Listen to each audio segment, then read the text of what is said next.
Welcome to another edition of the Sales and Marketing Power Hour with your host, Carol Morgan with Denim Marketing and Kimberly Mackey with New Home Solutions Consulting.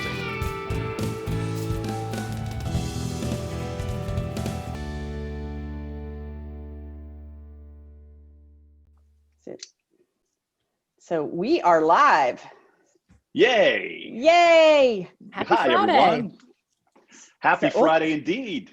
There people start to jump in. See, Jonesy's there. Welcome, Carol Jones. I love her. She's so nice. I do too. She's a very big fan of ours, too. Carol, this is a pretty good Friday. Yes. Compliments you didn't know you were going to get. So let's see here. Oh, wow. Okay. Oh, I see some people from the frozen. Of course, the frozen tundra right now is like the entire middle of the country. I like seeing, we've got Alma Jacobs here. We have Barb Anderson. Lots of friendly faces. Love my it. friend David Rodriguez is here. He's spying on us. So Helmut's on, which means Helmut. Hopefully Helmut can't multitask and fill up our inbox while he's attending. Yes, we figured out how to get him to stop emailing us. Yesterday, I was like, So we love you, Helmut. We're giving you a hard time, but we love you. So he knows we love him. Julie Slappy's here. Hey, Julie. Nice to see the Atlanta peeps here. All right. Look at this. I know. The floodgates open. Lisa Campfield's here. Top of the morning, Lisa. Yes. Mandy. Hey, Mandy. All right. Mandy's on. I'm guilty of emailing Mandy too much this morning. So. She's probably glad you're busy. She's probably glad I'm busy. Yes. Sure. I see some Vancouver representation. Good morning, Melanie. Good to see you. Nice. Melanie is a dear friend of mine. I've known for years. Works for a very progressive developer in the Vancouver market. Look at us. She lives about 5 minutes away from me. Yes, I know. Now, it's kind of funny because where we are, I'm deciding whether to wear short sleeves or long sleeves when I mow my lawn this afternoon. Bless your heart. So those are the questions that we face in Canada, you see.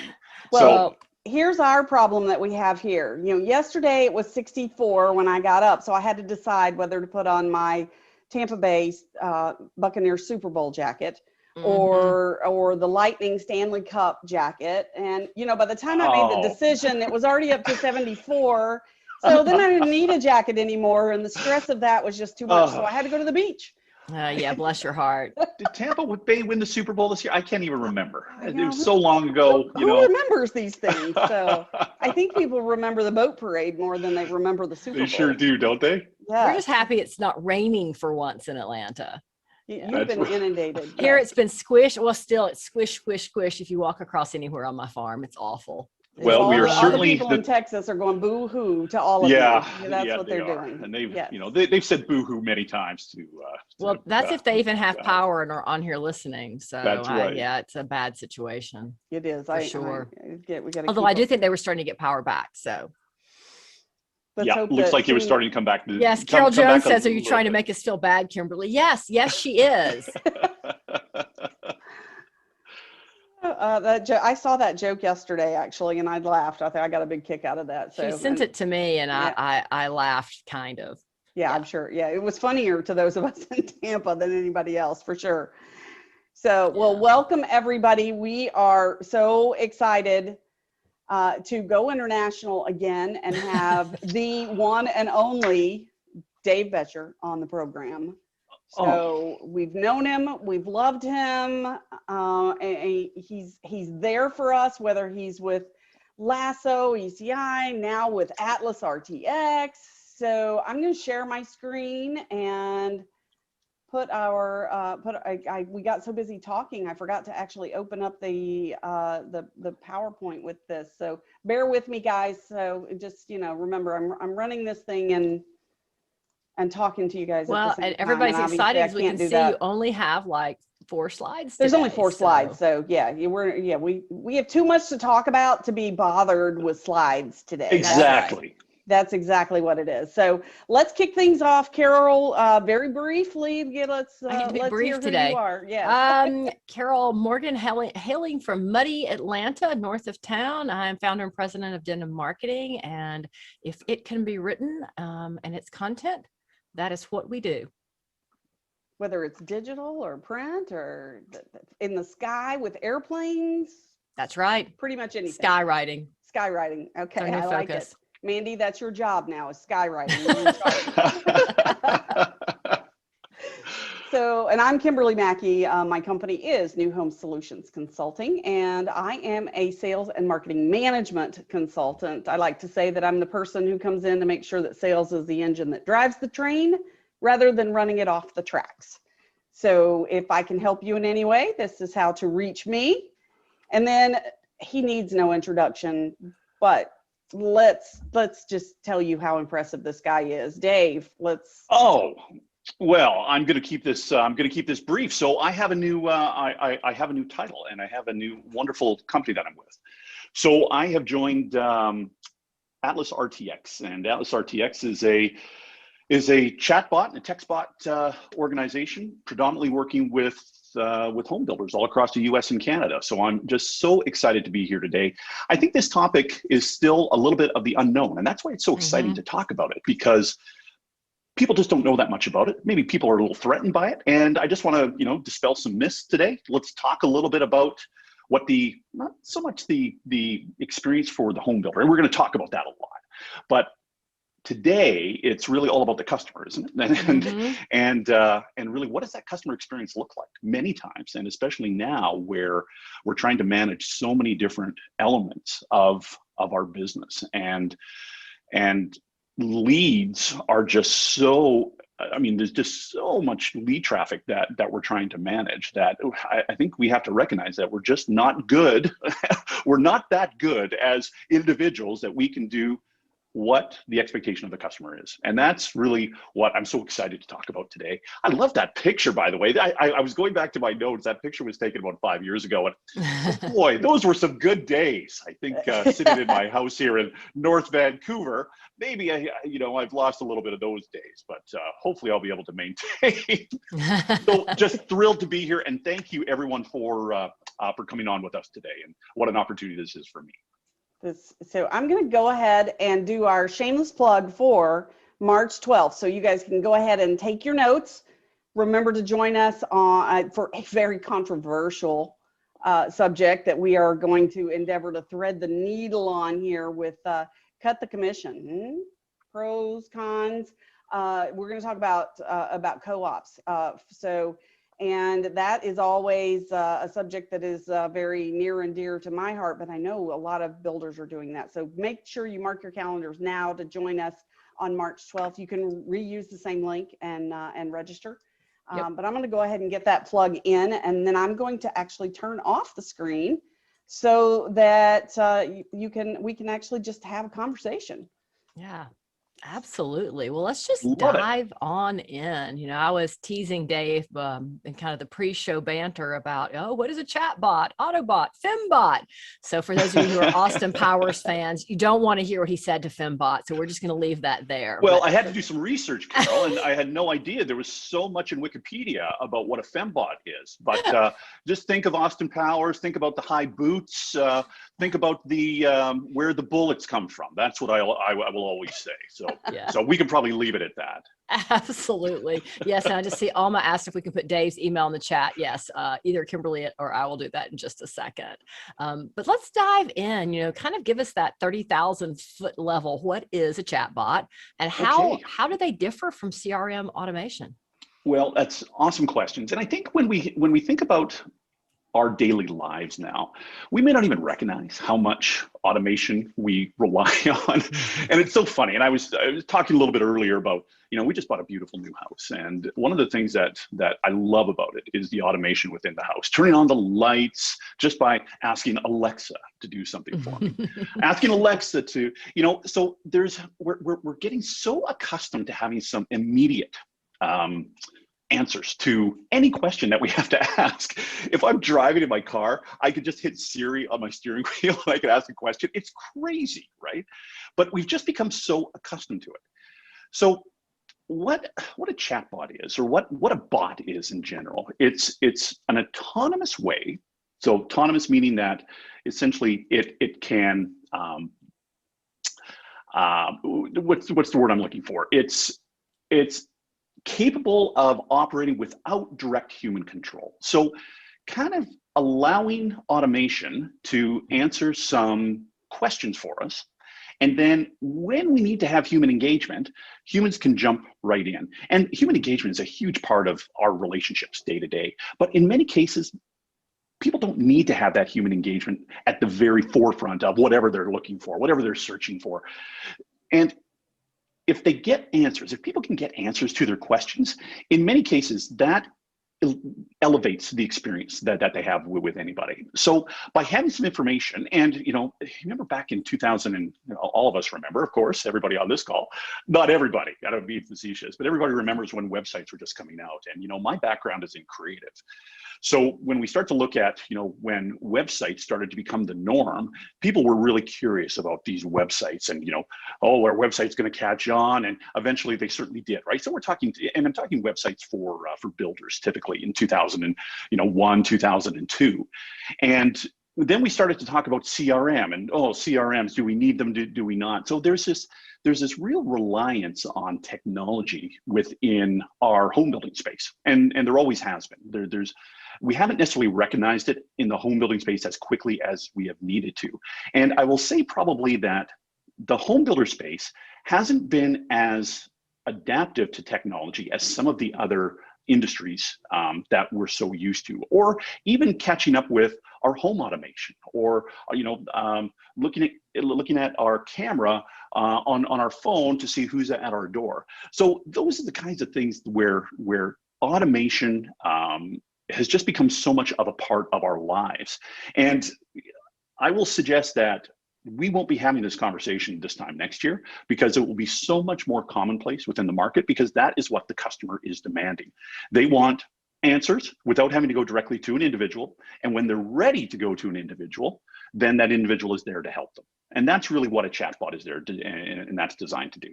I was just getting ready to ask you. So, we usually know when we're dealing with a chatbot, and that's one of the comforting things that I like when I'm dealing with a company, is that I do like it when they tell us it's a chatbot, and I just feel more comfortable. Sometimes I get frustrated because it doesn't speak my language, or I don't speak its language, but at least there's a comfort level there of knowing, hey, it's going to just give me just the facts, and it's going to be more direct. Yeah. And I think that's a real important part of the adoption of this, is not to try and fool people that they're talking to a real person or they're talking to a chatbot, because a real person has to interact at some point. There has to be some engagement. Mm-hmm. So back to the initial question, boy, I can spin off my answers 1,000 different ways, can't I? So back to the original question about CRM and automation. And really, CRM automation was introduced about 3 years ago. And even today, it hasn't necessarily been as widely adopted as I certainly would have expected, or I really would have appreciated if people would have adopted automation in a little bit more of a proactive format, because we have to think about our customer all the time. And one of the things that I've certainly focused a lot of my energy and attention on over the last, call it 10 years while working, with home builders, with technology, is talking about the costs that all these builders are having to face with regards to their marketing. And what is the cost of a lead? How much lead traffic do we have to get to our website to convert to a registrant? And then how many of those registrants do we need to sell out our community? And just kind of looking at the numbers. And what we need to really look at is the different ways that people are now expected to be communicated with. So when we talk about a CRM, we talk a lot of times about automation with email. And email is a fabulous tool. It really is. It's an expectation that you are going to communicate with me via email, especially as a salesperson. It's a very simple way of communication. But sometimes there's a little bit of a reluctance to be sending out copious amounts of email, because they get caught up. Everybody's getting thousands of pieces of email on a daily basis, and in many cases, I'm not even being facetious, let's call it hundreds, right, on a daily basis. So emails get caught up very quickly in they start to look very similar, and especially in the home building industry. And not to knock home build, because I love our space, but our emails look very similar, right? We typically put in when we have an email, we have a logo, we have a lifestyle shot, and we have a rendering. And in many cases, that's what our emails consist of. And when you look at other industries, and especially other retail industries, young and upcoming types of retail industries, they've gotten really creative with their email to try and differentiate themselves. And one thing builders are again, to no fault of our industry, we just are not as used to technology or different approaches to technology. If it's worked, let's just stick with it, and we're not going to change. So it's really just a little bit of a different approach to how the customer has an expectation, and then how we have to react to what that expectation is to differentiate ourselves. And that's really what a chatbot will do for you, for sure. Well, and the customers are individuals, and we forget that. I mean, if I do an inquiry, I'm shopping one of my builders, and I do an inquiry on the website, and I get back, well, here's the answer, blah blah blah, and here's the link to the website. And I'm like, I just came from the website. Right. Send me back to the website. That's frustrating, and and this is what we're trying to, we try to create this automation, but we're creating it in such a way that it's frustrating and it's circular, communication, and it doesn't work. You've got to be able to meet that customer wherever they are in the funnel. If they're way up here or they're just starting their search, then let's meet them there and give them some tools that will actually help them rather than just send them back to the website. Well, that's exactly it. Now, I will say, Kimberly, just on that point, I'm a true believer in sending people back to a website. And you may say, wait, I just had a frustrating specifically experience. for something, Right. not just like, here's the website. Exactly it. In many cases, when we're sending out email, or when builders are sending out emails with their CRM, because people receive their email with so many different devices, in many cases, when you get an email from a builder on your mobile device and you click on it, you're now being tracked by that builder on your mobile device. Mm-hmm. And that's happening by you clicking on a link. Mm-hmm. So if you had registered on your laptop, we need sound effects that go you're being dun, tracked. Dun, dun. Mm-hmm. Exactly, right? And then I send you an email and you open it up on your mobile, which you always will. Now I'm tracking you on 2 devices. Right. So it's really about what's the information that technology is providing to me, and then how do I best take advantage? So, we can get information all day long, but it's really understanding how to best take advantage of it. And that's where education comes into play. And we can have the best tools and the best automation tools and best chatbot tools, but if we don't have the education on how to use it or what the customer expects us to do, then we're no better off than we were by using nothing. Right. That's where that process mapping comes in, because as we were talking earlier before, this either speeds up and enhances the customer experience, or it exposes the customer experience. Yeah. 100%. Yeah. You want to speed it up for sure.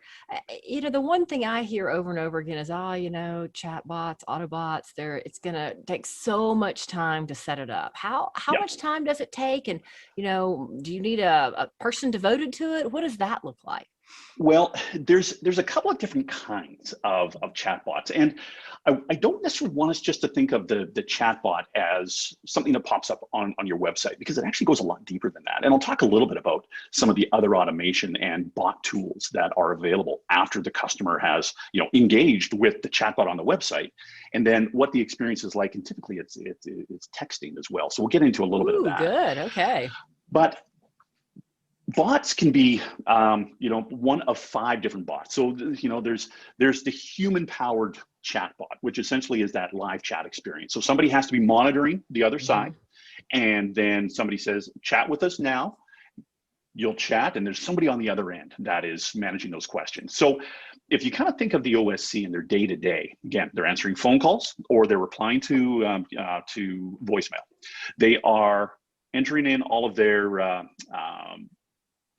information about who they're calling into their CRM. They're sending out copious amounts of email follow-ups with the CRM, depending on kind of where people are within the sales funnel. And that's one thing I'm really happy to see builders have started to do with the OSCs is, I mean, Kimberly, you're bang on. Not every prospect is of the same caliber.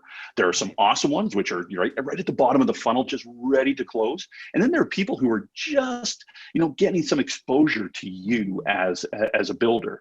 And the thing that we have to understand as a builder is people are not just getting exposed to us. They're also getting exposed to every other new home community that's within our area.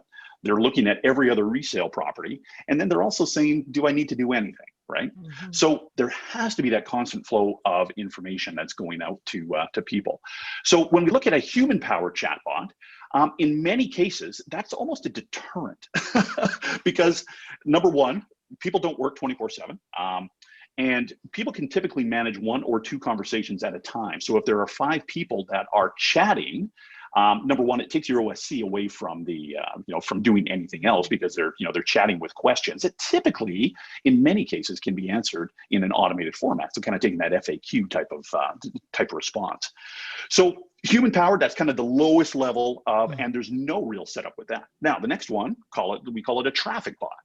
And these ones don't, they ask 1 or 2 questions. So there's a little bit of pre-qualification, ask you 1 question, and then it routes you right over to a human. Now, route or route? See, I'm Canadian. You see, it's one of those little Canadian words that we always process. It's one of those things that we that we talk about. So traffic bots, really simple to set up, 1 or 2 questions, right? Then there's an FAQ bot, which is really just a series of most commonly asked questions that people have, and it's pretty limiting because people don't just want to know about your communities, but they might have customer service questions. They might have employment questions. They might have all these, a myriad of questions that a common FAQ doesn't necessarily require.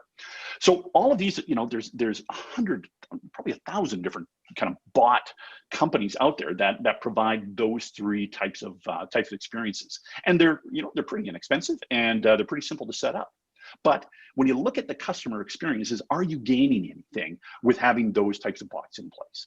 And typically, from the customer experience, I got to say the answer is no. And I'm not just saying no because I work with a fabulous chatbot company. The reason I say no is because I want information now. And if I can't get that information now, it's going to make me angry, and then I'm going to go somewhere else, and I'm going to have a bad customer experience. So then we start to look at a little bit more of the more highly engaged, okay, and that is autonomous, okay. So with autonomous, this is kind of where the Atlas world lies, and I'm not here to promote Atlas, okay, but what I am here to do is just talk about these experiences. So we advertise as builders in a lot of different applications. So we've got a BDX feed, we've got a Zillow feed, and numbers of other feeds that we are providing information to constantly because we need that information updated. Well, all of that information typically is now engaged within the chatbot as well. So you're getting real-time data coming in from feeds that you don't have to update yourself.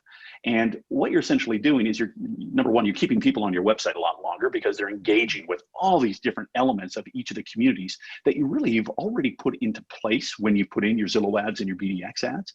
And all of that information is feeding these chatbots that are coming in. So it's not just about the functionality, but it's a lot of times it's about the companies that you work with as well, Carol.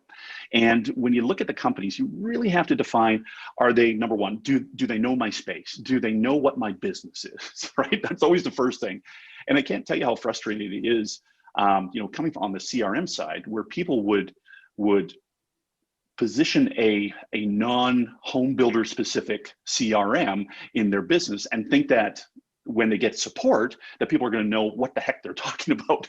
We know we talk in a little bit different language, right? We talk about prospects. We talk about we've got all this different vernacular that we use compared to what a business-to-business client would use or someone else. So it's really important that we work with companies who know our business and that we know that that company is going to work on my behalf, because one of the detriment to setting up any type of software is we don't have the customer support in which to lean on. And I always found that with even coming from the CRM space is that people recognize that this is important technology put into place, but they're not specialists in it, nor should we ever expect those people to be specialists in chatbots or CRM or email marketing even, and these kinds of things. So leaning on your partner, not vendors, leaning on your partners to make sure that the experience is, number one, seamless to the customer, but more importantly, in many cases, it's seamless to me, the marketing manager, who's been tasked with, number one, doing the research, number one, implementing this within my company. And because this is so new, we're still in many cases in the early adopter stage. So people are really taking a risk many times when they put this type of technology in. So it's got to fly. So just make sure that the companies that you're working with know your business and take on a lot of the heavy lifting on your behalf. I can't agree with that part more. I set up CRMs for builders, all over the place, and I like working with, those CRMs that are specific to the industry, or have an overlay, if you will, that is specific to the industry that we can then target for, and can incorporate all of this so that it becomes the aggregator where all this information is flowing. So when you can tie your chatbot and all the information that they have coming in, when you can tie your website information, when you can tie your social feed and all of the social aspects all together in one place and have it create these reports for you. So that's automation. That's where you don't have to do it yourself. You can just go pull it, right out of there. And that to me is so freeing for a builder, knowing everything else that they have to do. But I think they're scared to death of it. They're so frightened by that. Well, and using a provider that understands the industry makes the adoption process so much easier, because you're not having to reinvent the wheel for your industry. It already exists. Well, that's exactly it. And we do speak differently. And in many cases, we've got different needs. We've got different different skill sets on the back end, on the sales end, on the OSC end. I mean, we just are unique. It's a very unique vertical, and we have to, work with people who understand that our industry is unique and can kind of help us through that. So one of the things that I always get concerned about whenever we talk about any type of automation, whether it's your CRM and any kind of drip, or when we're talking about teaching the artificial intelligence, because that's what we essentially do, is teach it, is to make sure that messaging is current for whatever's happening and adaptable, like on the fly. So for instance, Texas right now, nobody in Texas should have, hey, come on down, come and see us. Trying to close. They're not there. And if they get there, the model is frozen over in icicles and hopefully the pipes haven't burst. So, so how do we teach the chatbots to make sure that it is adapting as things change? So, and I know we don't have to always do that. It does a little bit of it intuitively, right? Am I wrong? No, you're not wrong at all. And because it's taking in feeds from your other third-party sources, all of that information is always updated anyhow. But you need to be able to pivot very quickly with these, and you need to be able to change messaging very quickly. The one thing that I've seen builders do right now, and I'll just throw out a couple of numbers for us. This is always fun. Ready.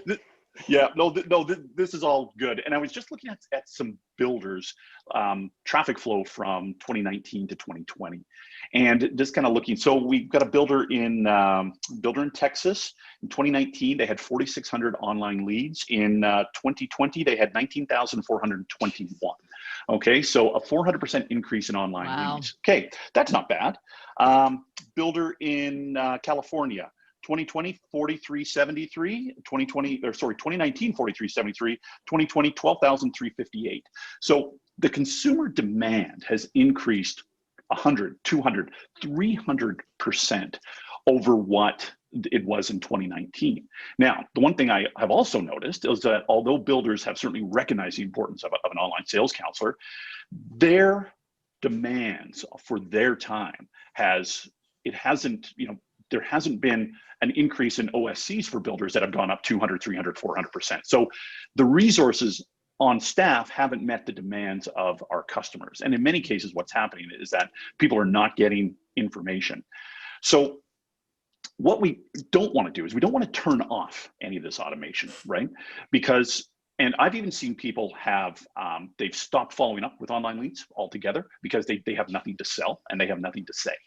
And it makes me sad when we have nothing to say because we always should have something to say, even if it's that we don't have anything. We Well, need that buyer is going to be, they know people, they may decide that today is not the day to buy and they want to buy 2 years down the road when you do have something, but now you've burned that bridge. Well, and it's hard to brand. 100%. Yeah. Branding for the future, having some sort of conversation, keeping them in the pipeline, forming a VIP list. So short-sighted. Absolutely. Because the challenge is the whole industry is about to have the same problem of, I know we've got one client that has a waiting list, a VIP list of 700 people for the new phase they're getting ready to release that has 40 lots. Yeah. So we're already talking about messaging for the people who are going to be frustrated because, if you've only got 40 home sites, you're not going to sell 700 homes there. No, that is exactly it. And, you said VIP list. It's kind of, we stopped doing VIP lists. It's now waiting lists, isn't it? And that has a different connotation to the customer. If I'm very important and I'm number 700 when you have 40 homes to sell, well, I'm probably not as important. That's a whole other topic that we're going to address in the future. Because, we've got to find ways to keep these potential buyers in the pipeline because they want to buy a home and, and we have to teach them how to manage themselves through this process. So if we're surveying and we're qualifying the buyers who are on this list, some are going to be more qualified than others. Some are going to be ready, willing, and able buyers, and some may be sitting on a home to sell and think that they can just sign up for this list and not even realize that, hey, you're going to have to sell that home before you can qualify for this one. And well, and I know builders that are having people, you've got to be pre-qualified for the mortgage before you can even go on the list for a home. So there's lots of ways to tackle and address that. I guess that's a whole other subject. I think back to Dave's point of the volume of leads coming in, the volume of leads coming into almost any builder right now in the country is, I don't know how a human could manage it. So having that chatbot as the first line of defense to help take care of those people and, answer those questions, before the OSC steps in just seems like a no-brainer to me, but I know some people don't seem to see it that way. Let your people, let your most, your best resource, which is the personal interaction, let those people deal with the people that are the highest caliber of leads.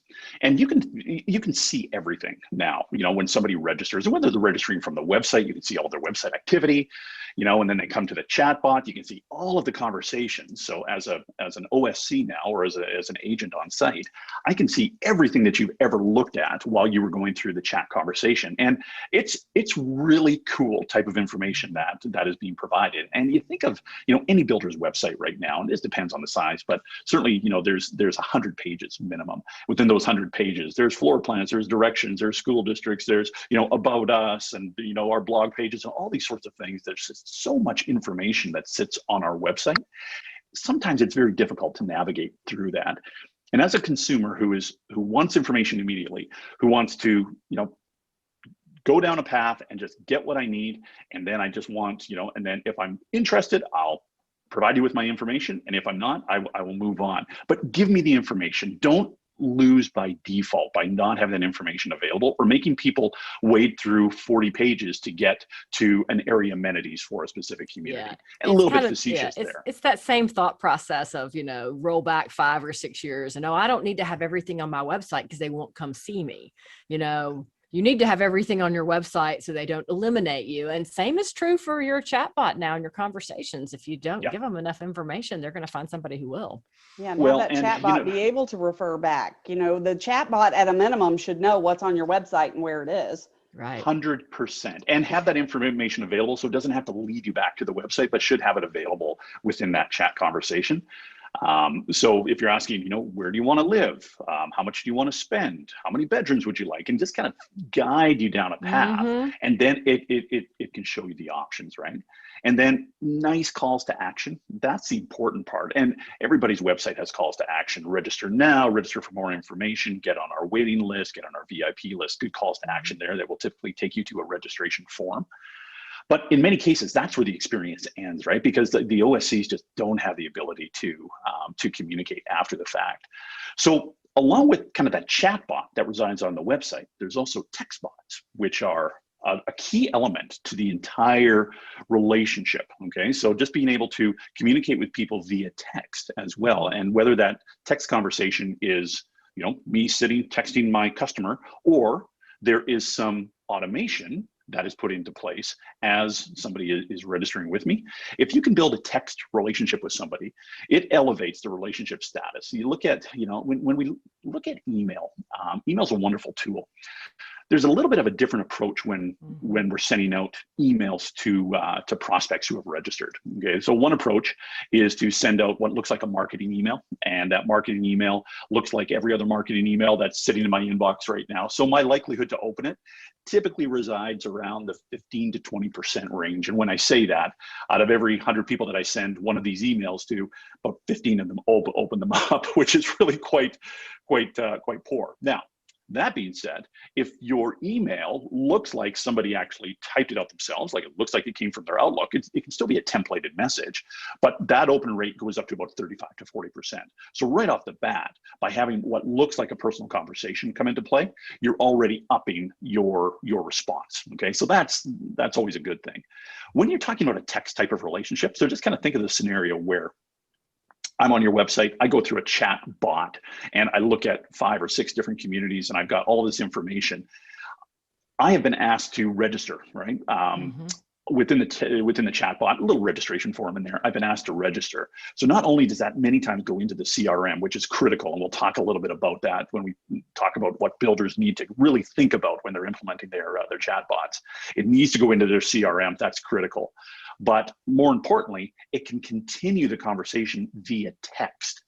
And that's the important part of this, because that conversation, when I leave your website, you're still connected with me via text. And if I can have a text relationship with somebody, I tell you, like, Carol, you and I, you know, we've got a text relationship, and boy, when I see your name come up on my text, it's like, oh, this is fantastic, right? 95% open rates and response rates to a text message compared to what an email is. Yeah. So it's just developing the different types of communication and what people want to be communicated with now. Let's Email is talk not the about preferred that one, though, method Dave, of communication. if I can interrupt you. Of course. With the there's so many cool things with the text that we could do a whole webinar just on that. But one of the applications I thought was the most fascinating was when somebody views, they take the time, they come in, they have an appointment, they go through your model center, they physically have visited on site. We had a builder, I believe in Texas, that was using Atlas, and they were sending a message post model visit to from a chatbot, announcing that they were a chatbot, but asking, what did you think? You know, what, and getting a feel for what the customer thought about what they had just seen, and how different that was with the salesperson's perspective of what this customer thought. Oh, interesting. It's fascinating to see what people will respond to if they don't think there's a human watching, right? The amount of honesty, but also you'll see the amount of replies. So if well, hopefully after somebody leaves a model home, not only is there a text that's automatically generated, but there's also an email that's automatically generated thanking that person for coming in. About 30% of the time, somebody will actually reply to that email, but over 90% of the time, they'll reply to the text, right? Interesting. So understanding how people communicate now and where their time is best suited. So if I can just shoot back a quick text message to somebody rather than open up my email, hit reply, you know, and go through the process. And trust me, I'm a huge believer in email, and I have been for years, and it will always be a method of communication. But our customers are changing the way that they communicate, and we need to adapt to that. And we can't be reliant on one method of communication, which is email. We have to be adaptive to everything that our customers want. And if you think of a realtor, for example, the amount of email that they are getting, if we can have that relationship, that text relationship with the realtors, that's typically how they like to communicate, and not certainly bundling all realtors into one group. But they're a busy bunch of people who are always on the road. They've always got their phones, and the text type of messaging is always an important one. But having the automation after somebody leaves to get that, hey, what did you think? Sometimes, you know, the salesperson will think, well, that was maybe a 1 or a 2. The person will respond and go, you know, that was fantastic. You know, that was an 8 out of 10. And it just allows us to identify what the person is really thinking compared to what I thought they were thinking. It was incredible to me. And the difference, the salesperson may have thought, oh, it was wonderful. These people are definitely buyers.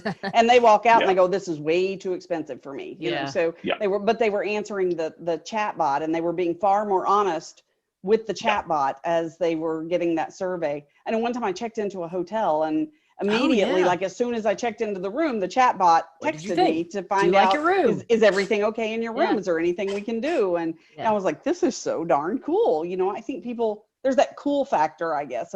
It totally is. Well, that's a great point, Kimberly, in terms of when you got to your room, you had a text in place, right? Mm-hmm. So another kind of change in the market over the last couple of years has been self-guided tours, right? And being able to view a model home without having anybody there. I'm all by myself. Hey, you're not really all by yourself. Nobody's ever all by themselves because you always have your phone with you. But how cool is it? So we've just got a partnership with our friends at UTour.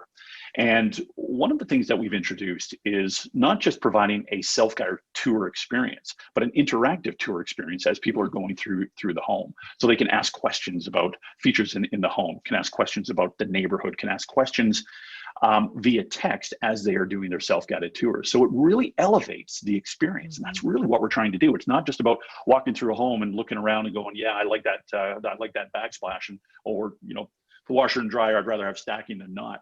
But being able to interact and being able to send a text and to be able to get a reply and having it all automated with that bot experience. It's so cool what people are able to do now that, again, it's all about differentiation for ourselves, and it's all about enhancing that customer experience. So they'll remember us, right? You just freaked out every salesperson on here going, oh, well, now they don't need me anymore. Well, that is not the case. Yeah, it's not the case. But, think about that, especially with COVID and somebody touring a model and being able to get questions answered in real time, even though there's not a salesperson there on site, or, after hours or on weekends. But, when it still comes back to that transaction, people want a human being involved. It's got to be that human touch. The other component to this, which I find it fascinates me, is that we have so many international buyers that are coming in, and English isn't necessarily their first language at all times. So what chatbots do now is they will translate on the spot. And if somebody wants to speak Spanish, they can speak Spanish. Someone wants to speak French, whatever the case. So all of this information is happening with the customer in mind. Let me meet the customer where they want to, how they want to talk, what language they want to speak in. Let me provide you with that information. So it's not just, if a salesperson doesn't speak a specific language, let's not end the experience right there. Let's make sure that we can continue that relationship by having automatically translated messages in place for us. It's just so cool. It really is. And how good are they? Are they still, because Google Translate bungles some things every once in a while. I was dealing with at our barn, we had a guy who spoke Portuguese. So, I was completely lost, and he would laugh a lot of times after I used Google Translate to try to speak with him. We did better with English back and forth, but maybe it was your accent. Maybe that could be that. But is it? So how good are they at that? They're as good as it can possibly be, and I'll just put that out there because people say specific words differently in every different language, and I think we need to appreciate that. Well, Canadian to American. I'm surprised anybody's understanding a word I say today.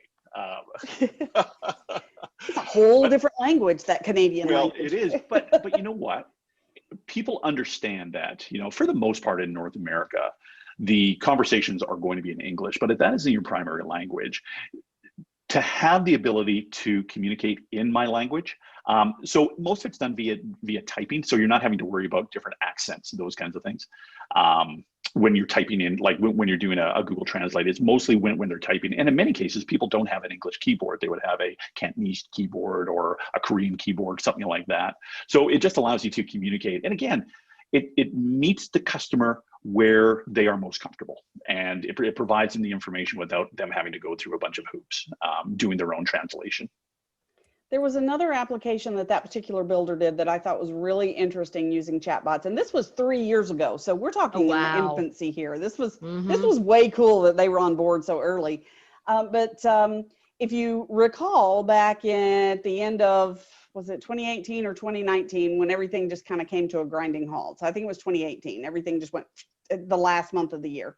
So this particular builder sent out to their dead leads, their C's and their D's, and to run some sort of special and to re-engage. And they did this through the chatbot.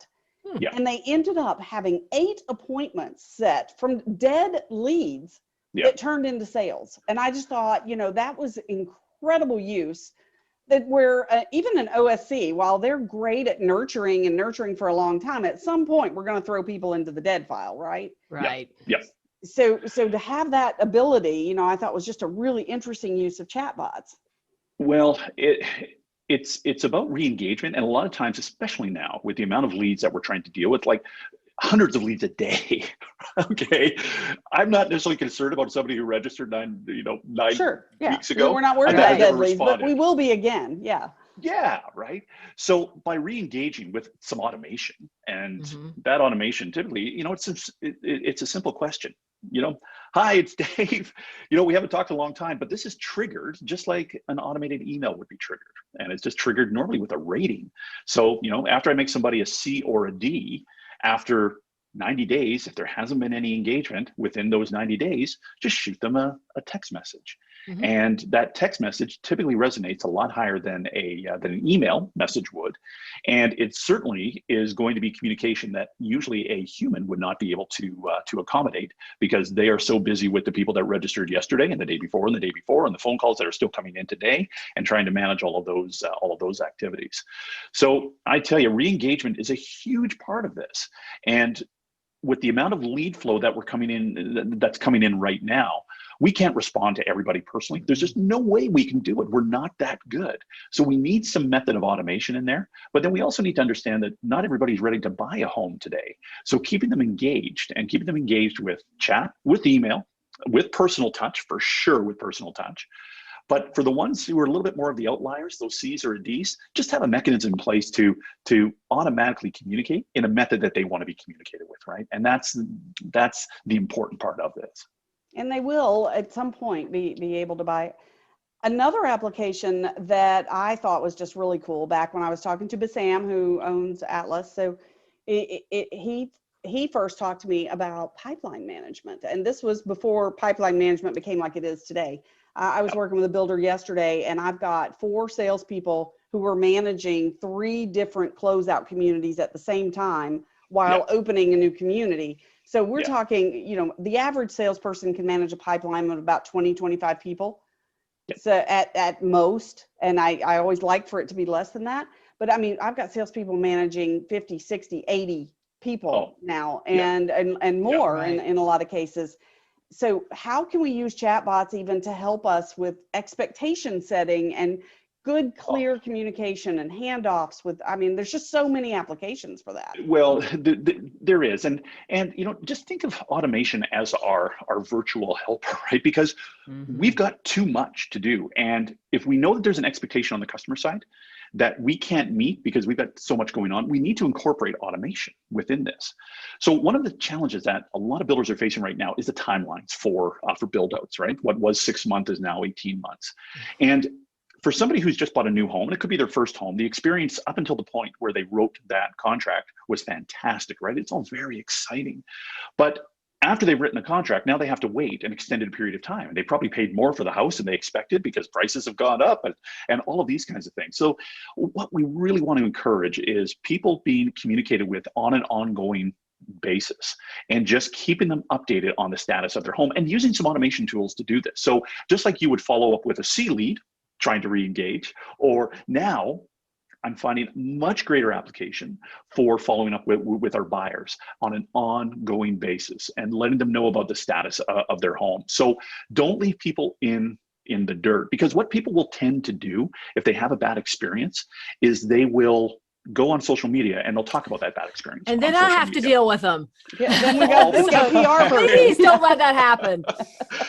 My salesperson never communicated with me once during that build that process. lag. Yeah. So. And because of the extended time now, we have to be really empathetic to our buyers that their home is going to be built and it's just an extended period of time, and we have to be in communication with them. So I see it more so now. I mean, yes, lead management is incredibly important because we need to keep our pipeline filled and we need to have constant sales. But after somebody writes that contract, if we don't have a process in place to manage our buyers and managing their expectations, and if something is delayed, being upfront with that communication. And I think the problem is that builders are so busy, they haven't had time to do it. So using this type of automation will really cut down on, because I can tell you, we get the messages, Facebook Messenger. Luckily, I'm happy if it's in Messenger, right? Because then the whole world doesn't see it. But my house was supposed to be built 3 months ago, and we're still waiting. And where's our update? And I love the idea of using this to keep them apprised. 99% of the world's problems are caused by lack of communication or poor communication. So if we can communicate with them and tell them what's going on and what to expect, it just makes the whole process go smoother. And then you've got them as a future referral source, because let's face it, at some point this fantastic market, will not be so fantastic, and we'll need those referrals. Well, and salespeople are just not good at this. We all, as builders, we think, oh, let's have the salespeople do this. Most salespeople get in their own head, and I am one, so I get this. Yeah, me too. We get in our own head. Oh, I've got to give bad news. Well, it isn't necessarily good or bad. It's just news. It just is.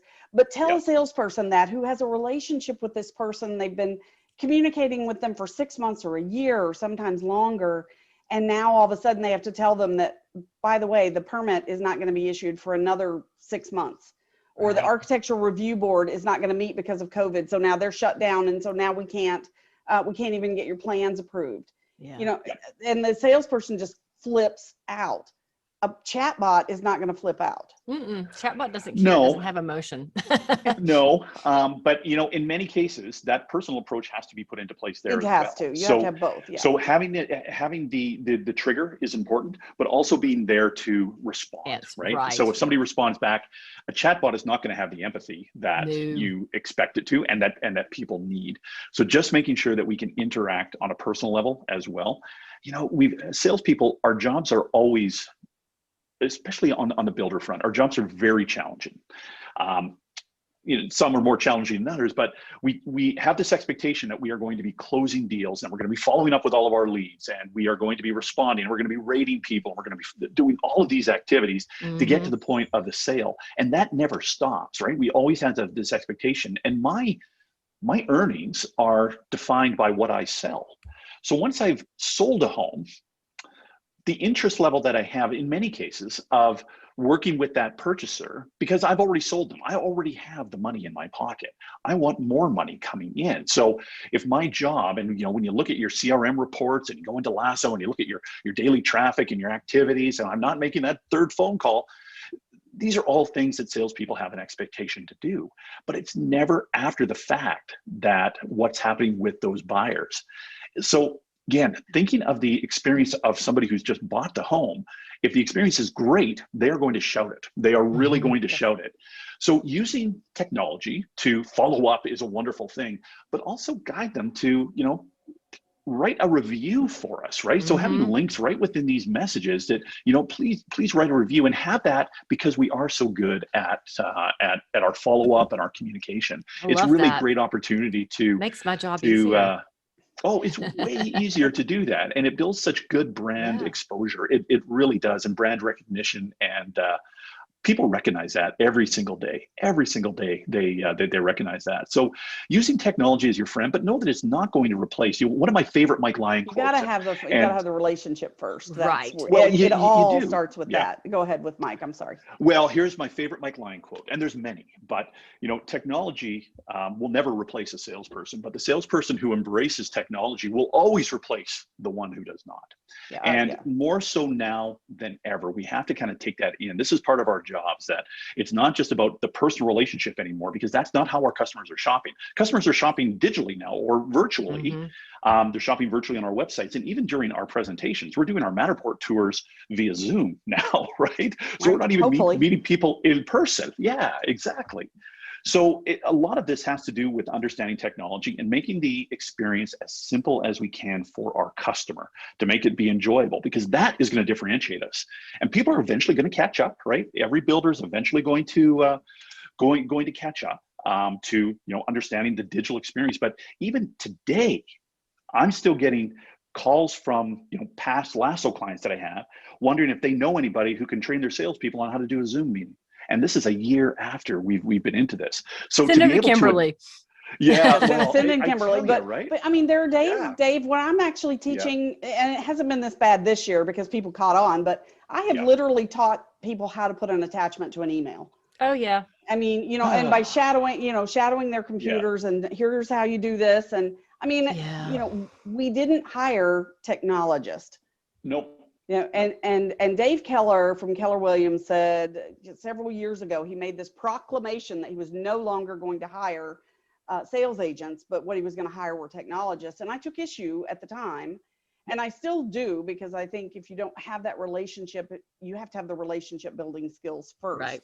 But I agree with Mike. I mean, your job is to learn technology. Well, I don't care what your role in the company is. And if you do your job right, you can use robots and be robot proof. Yeah. I don't know if you're familiar. If you're familiar with this book, Dave, it's really interesting. It's about absolutely. I'm going to write that down. Yeah, it's about higher education in the age of artificial intelligence. Will you put that in the chat? I will. I'll put it in the show notes. And we do have a couple, or in the chat, we have a couple of questions too. One of them I don't understand. So good.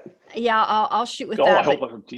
Yeah, but I just want to clarify or ask a question. In any circumstance, would you ever recommend that somebody let their OSC go and hire a bot to replace them, an Autobot, or install one? If I could say over 100% no, I would. I always get a kick out of it. 150%, absolutely not.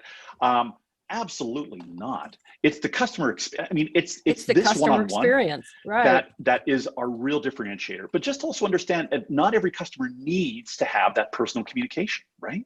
We don't need to have, if people are just in their initial search, we don't need to have that first part. We need to give them the information. We need to make it easy. We need to make it the language that we want. We need to make it 24/7. We don't want to make people wait until the next day or 4 days from now to get information back that they have already forgotten about, right? So that's the big part of this. And you're right. It's keeping them in the buyer's journey, so they don't go buy from someone else. Well, and the OSC ends up answering questions like, "What's the 800 number for the warranty?" Right. That can be handled by a chatbot, and the OSC can be setting an appointment. 100% yes. So, Carol, to your question, if you're thinking that, you need to hire more OSCs. You don't need to get rid of them. You need to hire more of them. I agree. That's because your customers are demanding that they have an experience that matches what their expectation is. Right. Chatbots are going to help with that. They absolutely are. They're not going to. They're not going to replace the human interaction. And eventually, sometime during the sales process, we need to engage.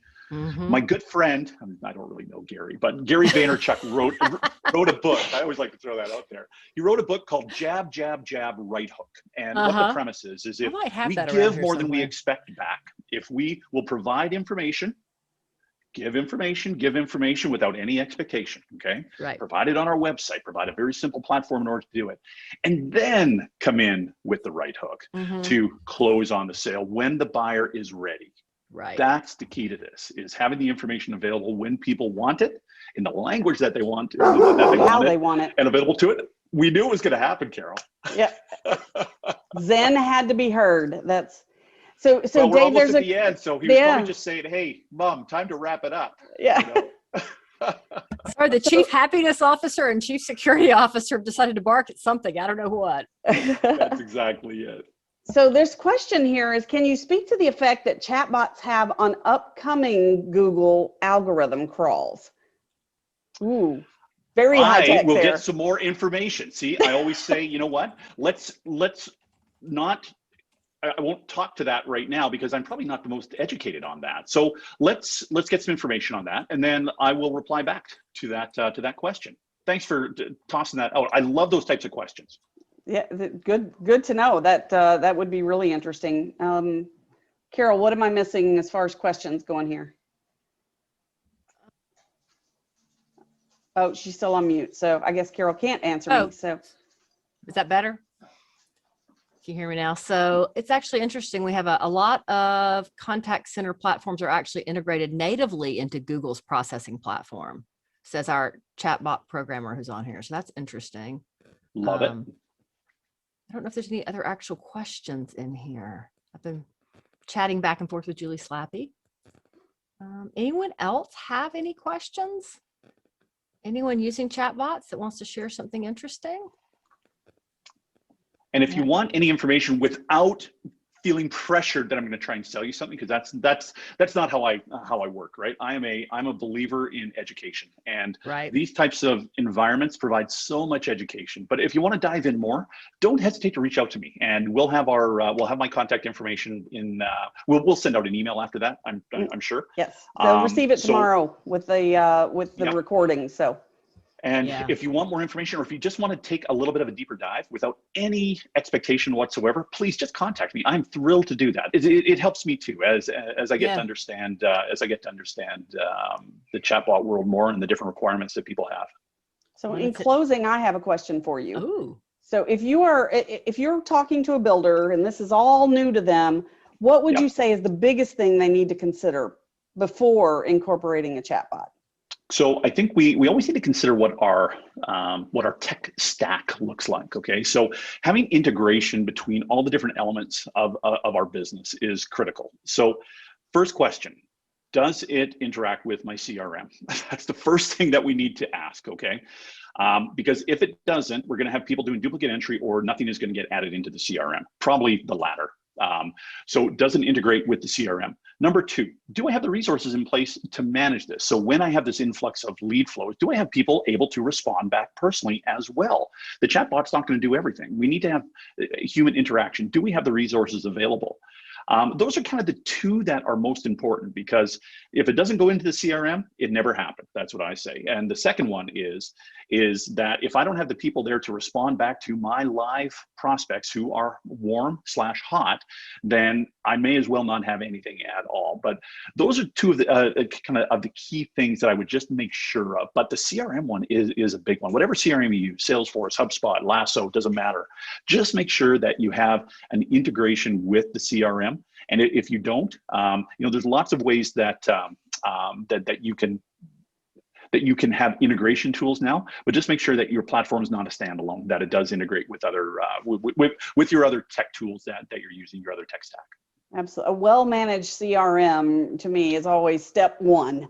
Absolutely, it is. Yeah, absolutely it is. Yes, well, we are definitely at the top of the hour here. I don't know about the rest of you, but I'm a little mind blown. So I love it. I knew I would be. Good stuff. I love it. Thanks, Dave. Very good stuff. So thank you so much, Dave. And please reach out to him and, utilize him. So Lisa says, good stuff. Yes, it is. Very much so. I'm here as a resource and as an educator. That is what my role is. Okay. So don't hesitate to reach out to me if you need any other information whatsoever. Okay. Awesome. Very good. Thank you. Yes. Thanks, you so much. Have a great Everybody have a good Friday. Thanks, Kimberly and Carol. I really appreciate it. Absolutely. Thank you for joining us. Yes. Hope to see you soon live and in person. Me too. Right. Bye, everybody. Have a great weekend. Bye-bye.